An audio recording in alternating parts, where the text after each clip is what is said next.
né? Até nos momentos ali, né, coloca os dois ali primeiro, né, coloca Efraim e Manassés, e no momento ali de abençoar, porque a mão direita seria a bênção maior, a mão esquerda seria uma bênção menor, uma bênção secundária, pelo Espírito de profecia, pelo Espírito Santo ali, Jacó, né, inverte as mãos, né, no centro profético. É interessante porque José não queria que aquelas crianças, por mais que tivessem um convívio ali, no meio de deuses, ritos pagãos ali, José sabia que ele queria que seus dois filhos crescessem ao lado do Deus verdadeiro. E quando ele coloca os dois filhos para ser doados, mas praticamente quando Israel adota os dois filhos de José, deixa de ser filhos de José praticamente, passam agora a ser filhos de Jacó, sendo assim, fazendo parte da terra, parte da promessa, né? Que a gente tem a predestinação. Nem queria entrar nessa polêmica, mas a edição traz um pouco sobre isso, né? Falando sobre que existem muitas pessoas que entendem esse capítulo, esses capítulos falando sobre predestinação, mas na verdade a forma com que nós devemos entender esses capítulos são características que Deus mostra ali, né, de acordo com o perfil dos seus filhos, características que eles já demonstravam, de pessoas que eles já eram, e coisas que Deus mostra para Jacó, por mais que tenha sido muito difícil para ele, eu tenho certeza, ele falar aquilo dos seus próprios filhos, né, filhos que seriam bons e filhos que não seriam bons, que trariam consequências, né? Mas ele fala, ele profere as bênçãos ali para cada um no momento do leito da morte. Só para voltar aqui um pouquinho do que o Lelê falou, eu gostaria de acrescentar que a cerimônia formal de adotar os netos significa dar a primogenitura a José, né? Significa assim, que ali eles entrariam como com a mesma bênção que seus tios, colocaria eles no grau que é a mesma coisa que seus tios. Aí você para analisar, se eles tinham 12 filhos, né, acrescentam mais 2, então seria 14, né, na finalidade. Mas a gente sabe que em Josué 13, 14, Levi ele não recebe a herança, né, ele fica a serviço do tabernáculo. Então aí a gente entra Efraim e Manassés como participantes das 12 tribos de Israel. E sendo Efraim a nação mais forte, né? Acho que em Oséias fala que Efraim seria um filho rebelde, né? A cidade de Oséias, né? A sua mulher seria a nação de Israel. E Deus fala ali que como poderia eu, né, um pai amoroso, destruir, né? Como fiz com Sodoma e Gomorra. Para ver o quanto Deus se importa com nós. E é legal esse assunto de predestinação que a Jéssica falou, porque todos nós estamos predestinados à salvação. Mas cabe eu querer aceitar se eu vou querer ser salvo ou não. José foi predestinado ali. Todos são. Todos os filhos de Jacó foram predestinados a ser grandes homens, grandes pessoas. Mas ao decorrer da história, nós sabemos que muitos caíram, muitos se levantaram, muitos resolveram continuar caídos, né? E isso não o livre-arbítrio, né? E não eu sou predestinado à salvação. Mas será que eu quero ser salvo mesmo? Será que só pelo fato, às vezes, de eu pertencer a alguma nação, a algum povo, eu vou ser salvo mesmo? Eu tenho que contribuir para isso, não por obras, porque nós somos salvos unicamente pela graça do nosso Senhor. Mas o livre-arbítrio que Deus nos dá é a maior justiça que Deus imputa sobre o ser humano. Porque está aqui, Lelê, a salvação está aqui de graça para você. Cabe você querer aceitar ou não, a responsabilidade é sua. Você decide. Você decide. Ivaldo? Essa lição ela é muito gostosa, né, de a gente estudar e de comentar sobre ela. Mas assim, podemos falar o dia inteiro sobre isso, cada um tem uma lição para tirar e vai faltar muita coisa para ser tirada ainda. Mas a história de José, onde nós vemos José como filho mimado, nós vemos que ela se completa agora, porque Jacó, ele reconhece como realmente seus filhos, José e Efraim. A lição mostra sobre isso. Por quê? Porque José e Efraim foram os dois filhos de Raquel, que era a mulher com que ele deveria permanecer, sem ter aquelas outras mulheres na vida dele. Benjamim, desculpa. E a gente vê então que Jacó, ele continua isso agora. Ele tem esses dois, que é José e Benjamim, como seus filhos. Os outros parece que não são filhos dele. E dá a entender que realmente os outros eram filhos irmãos, né, de pai, não de mãe. Então quer dizer, era o filho da promessa, era quem? Os dois só ali, parece que a lição mostra para nós isso.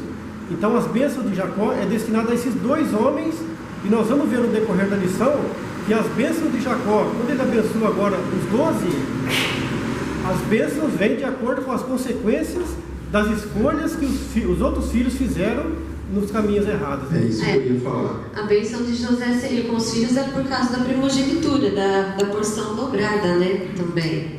Então, ele viria pelos seus filhos. Você ia falar alguma coisa? Eu ia comentar o que o Anivaldo disse, porque ali no capítulo 49, quando Jacó está abençoando os seus filhos, quando chega a vez de Simeão e Levi, o que acontece? Ao invés de bênçãos, Jacó profere maldições. E nós sabemos que Simeão e Levi, algum tempo antes, foram os dois filhos de Jacó que mataram os siquemistas. Então, devido a essa atitude desses dois filhos, eles, ao invés de receberem bênçãos, receberam maldição de Jacó. E nós vemos que na sequência da história, Levi ele não recebeu herança na divisão das terras, e a tribo de Simeão ela foi rapidamente dizimada e absorvida pela tribo de Judá. Eles não tiveram uma longa história. Só que o mais interessante nesse capítulo 49, falando sobre as bênçãos de Jacó, é a bênção que Jacó dá a Judá. E a bênção a Judá é diferente, na verdade é uma profecia. E vale a pena nós lermos esses versos. Está lá em Gênesis 49, verso 8 ao verso 12. Diz assim, Gênesis 49, verso 8: Judá, seus irmãos o louvarão. Sua mão estará sobre o pescoço de seus inimigos. Os filhos de seu pai se curvarão diante de você. Judá é um leão novo. Você vem subindo, filho meu, depois de matar a presa. Como um leão, ele se assenta e deita-se como uma leoa. Quem tem coragem de acordá-lo? O cetro não se apartará de Judá, nem o bastão de comando de seus descendentes, até que venha aquele a quem ele pertence, e as nações o obedecerão. Aqui nós claramente sabemos quem era esse descendente da tribo de Judá. Era o próprio Jesus, o leão de Judá. Então aqui nós vemos que através da família de Jacó, nós temos a promessa do Messias, o Salvador, e através dele todas as famílias da terra seriam abençoadas. É interessante que na hora de falar aqui, né, que o cetro não se vai retirar, não separará de Judá. Mas o que aconteceu com Judá, alguns capítulos anteriores, com a suposta prostituta? O que ele deixou para ela? O bastão. E o cajado simboliza o que? Realeza, autoridade, liderança. E é interessante que lá em Apocalipse, Cristo é o que? O leão da tribo de Judá, mas também ele é o cordeiro. E é legal, é legal você ter um pensamento que, por conta da mulher, a mulher que Judá teve a relação sendo uma suposta prostituta, eu gosto de pensar o seguinte: o bastão ficou com ela também, porque foi através dela que veio a descendência, é através dela que veio a descendência de Jesus também. E aqui o bastão retorna a Judá, sendo a nação, né, de qual o nosso Senhor veio. Quando ele não faz acepção de pessoas, né? Aí a gente veja o quê? Se você olhar para Judá, nós hoje, uma pessoa que fizesse o que ele fez, olha, fulano lá saiu com a própria uma prostituta e depois foi descobrir que era o quê? A sua nora. A gente fala assim, tem solução? Não tem. Ou entrando aqui na igreja, esse Judá, olha, né? Mas é dele, como eu vejo assim a misericórdia de Deus. Foi através dele, foi através de Raabe, uma prostituta, você está entendendo? E outros mais descendentes, que veio quem?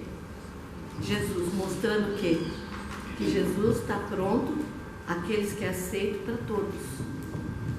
Mas se a gente parar para analisar, muitas vezes a gente tem aquele aspecto de olhar a vida, né, de um líder da igreja, ou muitas vezes na Bíblia, achando assim que não teve erros, né? A gente lê a história por cima, não se aprofunda, mas aí você começa a analisar, teve sim, teve erros como tem na nossa família hoje em dia, né? Erros com que a gente pode aprender vendo a vida deles e modificar a nossa vida, que foi o que o Yuri falou, né? Modificar para futuramente e também modificar o nosso caráter, porque é na nossa geração hoje que nós esperamos Jesus voltar, é na nossa geração hoje que nós somos essas pessoas que vai falar que Jesus está voltando. Nós somos o espelho que eles vão ler. Nós somos a Bíblia que eles vão ler como José foi para o faraó. José era a Bíblia que o faraó não conseguia ler, né? Então, se a gente analisar, qual é o meu papel hoje? O meu papel é o mesmo, só não está descrito, né, como alguém pode ler futuramente, mas a gente pode saber que lá no céu está escrito no livro da vida. Então é nós que temos que fazer a nossa parte, é nós que temos que ver aonde nós estamos errando e o que podemos melhorar, se a gente parar para analisar, né, e colocar assim, qual é o meu papel, o que eu faço. É muito importante você colocar esse fator humano, porque quando ele profere maldição e bênção, ele interpreta a personalidade de cada um, não é? Então, eu acho que por isso que o que ele entendia de cada um, ele proferia o que ele achava. Então, esse fator humano, você colocar de a gente romper ciclo e se tornar alguém melhor, eu acho que é isso. É o que você interpreta da pessoa. Então, ele falava o que ele achava mesmo, né? E nós vamos encerrando, né? Essa lição foi sensacional, falaremos por muito tempo, mas a gente tem um ponto final da lição, que é esse homem descansando e pedindo para ser enterrado aonde? Na terra prometida, lá em Canaã. Após o falecimento dele, os irmãos então eles ficam com medo, né? De que agora vem, né? Agora a revanche chega. Agora o nosso pai descansou, agora vem. A bronca vai chegar. E capítulo 50, verso 18, fala assim, ó: depois que os próprios irmãos vieram, se curvaram diante dele e disseram: aqui estamos, somos seus criados. Mas José respondeu: não tenham medo, eu não posso me colocar no lugar de Deus. É verdade que vocês planejaram aquela maldade contra mim, mas Deus mudou o mal em bem para fazer o que hoje estamos vendo, isto é, salvar a vida de muita gente. E aqui José ele não se coloca em nenhum momento no lugar de Deus, que é um lugar que muitas vezes nós nos colocamos ao julgar as pessoas.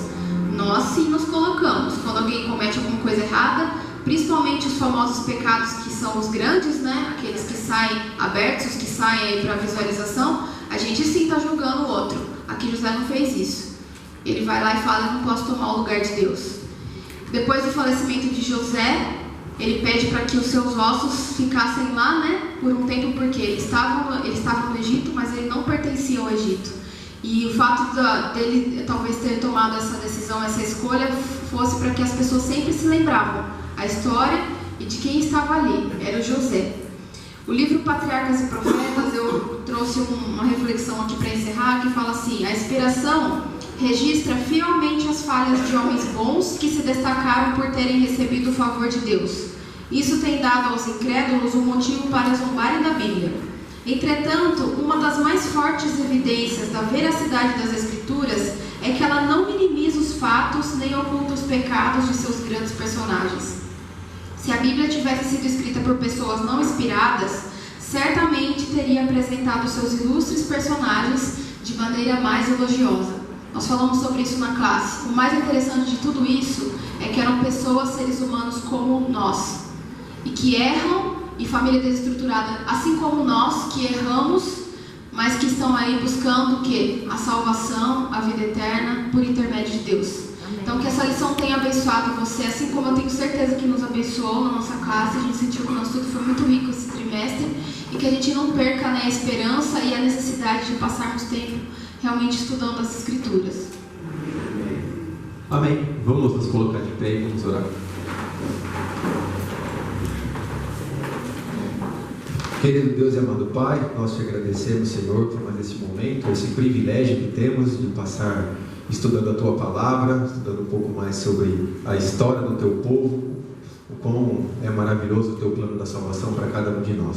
Nós vimos aqui que nós falamos sobre pessoas que erraram, mas pessoas que permitiram ser transformadas pela Tua misericórdia. E é isso que nós desejamos para nós também, meu Pai. Hoje nós estamos aqui vivendo em tempos diferentes, mas com a mesma essência, sendo pecadores, assim como esse povo também foi. Nós carecemos da Tua graça, da Tua misericórdia e da Tua transformação. Que o Senhor continue nos abençoando, nos guiando, nos mantendo firme na caminhada rumo à Canaã celestial. Nós estamos aqui como estrangeiros nessa terra que não é nossa, assim como Jacó também esteve estrangeiro em uma terra que não era sua. Mas nós confiamos na Tua promessa de que um dia nós iremos morar na nossa terra, na Canaã celestial. Nós pedimos que o Senhor continue conosco, nos abençoando. Abençoe também esse novo trimestre que irá começar. Que essa nova lição também venha a fortalecer a nossa confiança em Ti, o nosso conhecimento a respeito da Tua Palavra. Fique conosco no restante desse sábado. Nós pedimos e agradecemos em nome de Jesus. Amém.